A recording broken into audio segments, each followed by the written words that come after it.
Hey guys, today I'm going to be reviewing the Grimlock from Fall of Cybertron with glowing eyes and mouth.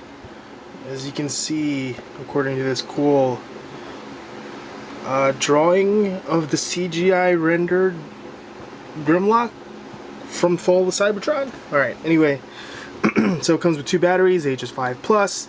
It is an intermediate level transformer by Hasbro. It is an Autobot.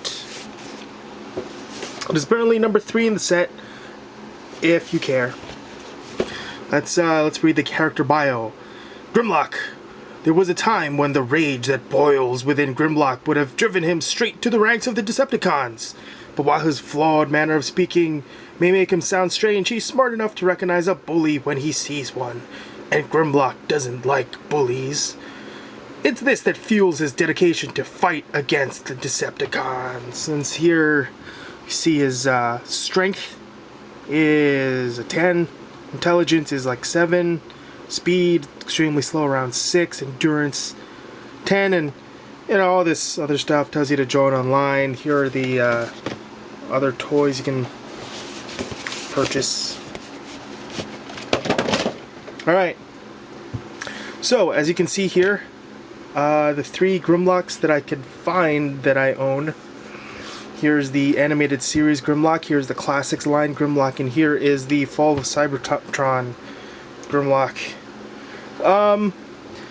You know, funny enough, maybe not funny at all really, but you know what, while each of these Grimlocks are pretty fun, I guess, I mean, great if you're a fan of Grimlock, they each kind of possess one flaw that doesn't make them the perfect Grimlock, and this is speaking as somebody who does not own the Masterpiece Edition Grimlock, unfortunately, but there's only so much room in my room for such a large and expensive toy. Anyhow, one of my biggest complaints about Grimlock is actually that I'm not sure what Hasbro is thinking sometimes, because I do believe that Grimlock is one of the upper tier Transformers. He may not be known by name to maybe parents who have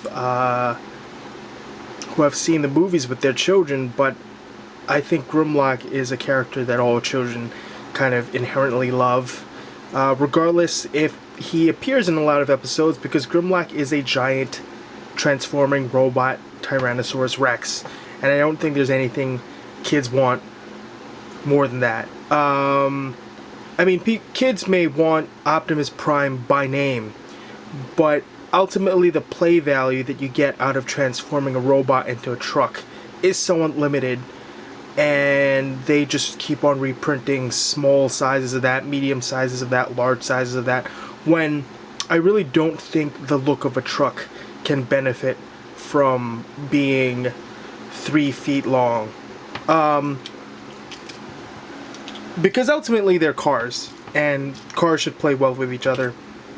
And also, you know, I know some people are gonna get on my case about this, but I do think that they should keep size in mind when they're deciding to make large Transformers. But yeah, I'm getting very off topic here, but and you can see here what my reason for being a little upset with the size of Grimlocks are, is that a standing normal Transformer from the, I think they consider the medium range line the Voyager line,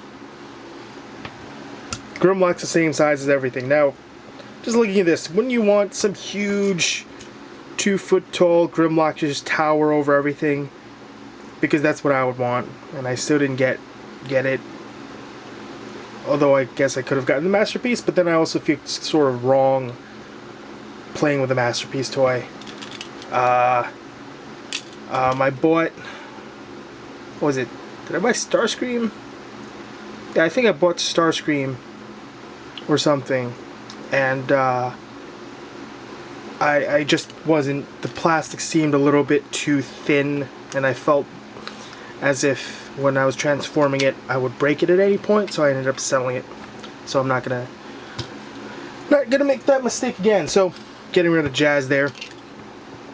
Assuming that you don't actually have a problem with any of the sizes, each of these guys has somewhat fatal flaw, I guess. This one, in robot mode, he's extremely top heavy, and I know that if you can pose him in basically one way in which he would not fall, and he looks somewhat menacing, and it would be this.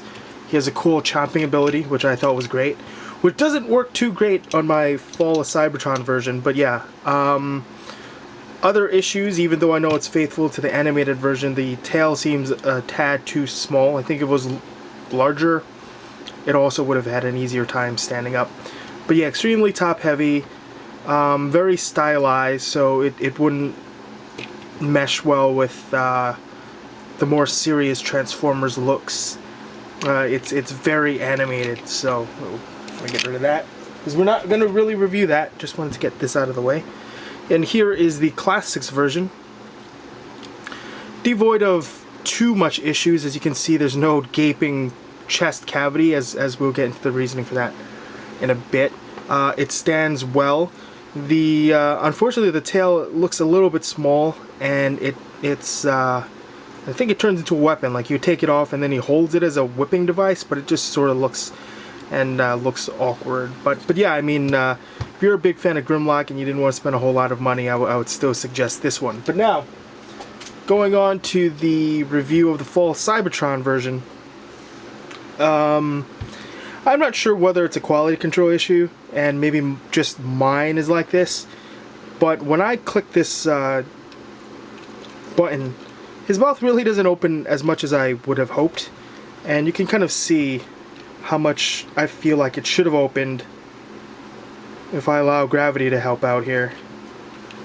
And in comparison, this doesn't seem too much of a roar, more like he's about to, excuse me, excuse me.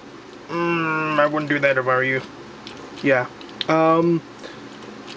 Yeah, not too impressed with that. Although the light up effect is really awesome. Another thing that I would say I'm not too fond of about this figure was the light up feature is not a permanent light up feature. That is to say that you can't just press a button and then have the eyes glowing indefinitely until you click it again. You kind of have to keep your finger here, which is kind of annoying because occasionally I like taking photos of my action figures kind of creatively, and there really is no way to get this function to light up on its own without having my finger right there.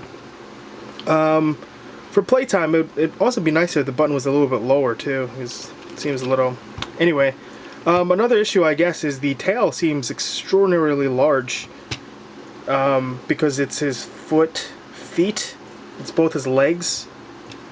Yeah, and gaping chest cavity, which isn't too apparent when you have it sideways, but is pretty apparent when you're holding it like this. A little disappointing, I guess, but the look of this is pretty awesome. It looks great, I would say. So if you're not buying it to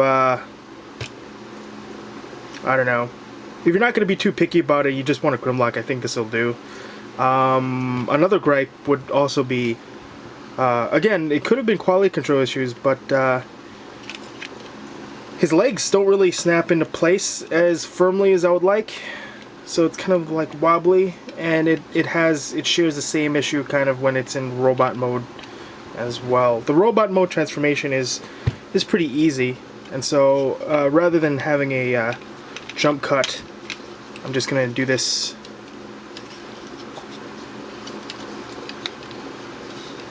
right now. Some of the transformation is a little funny. You kind of snap these to lock them in, which is something that was interesting to me, I suppose. One feature that I wasn't fond of is actually the arms. The arm joints are extremely tough. This little axis, or whatever you want to call it, right there. It is a little uncomfortable because you feel like you have to use a little bit more force than you would like to be able to transform it. And for a toy that is made out of plastic, it's a little nerve-wracking because you don't know whether you're actually stressing the plastic in order to break it eventually or not. So there was that.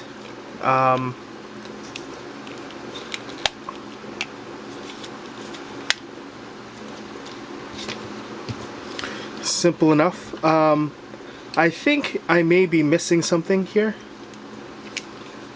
because the arms just don't seem to really lock into any specific place, although it's not really going to be a problem with posability because you can kind of have him doing this kind of pose like, oh yeah, you want some of this, or you can kind of be laid back like, oh yeah, I'm not doing anything. Comes with 2 weapons.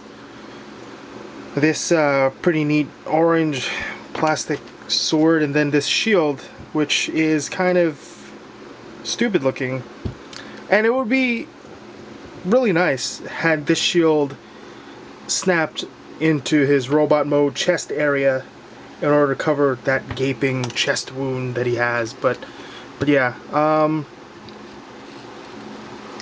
as you can see, the figure looks pretty good and has some pretty nice light piping, I guess. Is there a way to do that? No, he just looked like he died and went to heaven or something, whatever.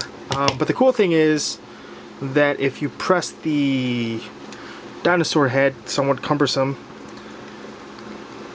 oh, no, yeah, that's right, it's cumbersome. You have to pull it. If you pull it away, you can make his chest logo light up, which is pretty cool. The Autobot insignia on his chest, see if we can get focus on that, also changed a bit. It looks all beastie. Maybe this means something. I didn't play the Fall Cybertron game, so I don't really know. I don't really care either. But yeah, there you have it. The plastic is pretty sturdy, and I think it's a fair representation of Grimlock. Let me bring out Jazz again to show you the size difference.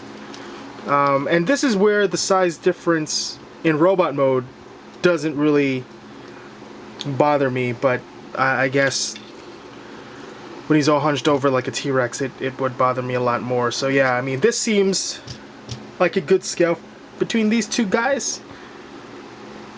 So yeah, I don't know. But especially though with the price of these guys nowadays, it's actually $19, not including tax, at my local Toys R Us here in New York City. So this was $19.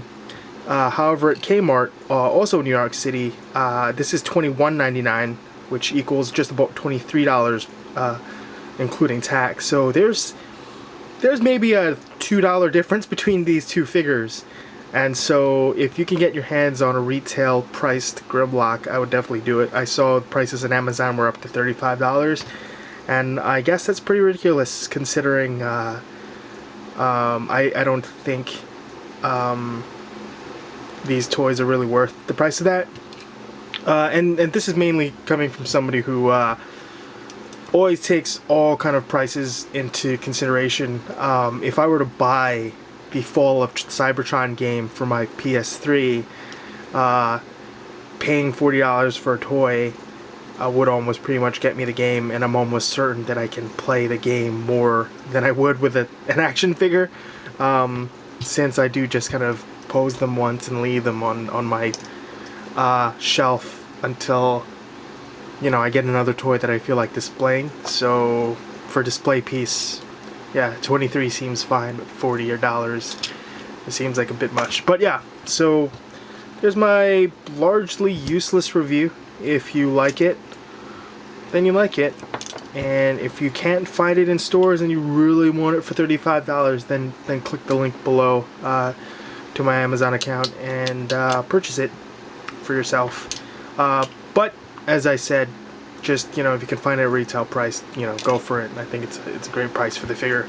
I don't know what size this thing is considered. Ultra class. They keep on changing stuff up as if it really mattered. I don't know.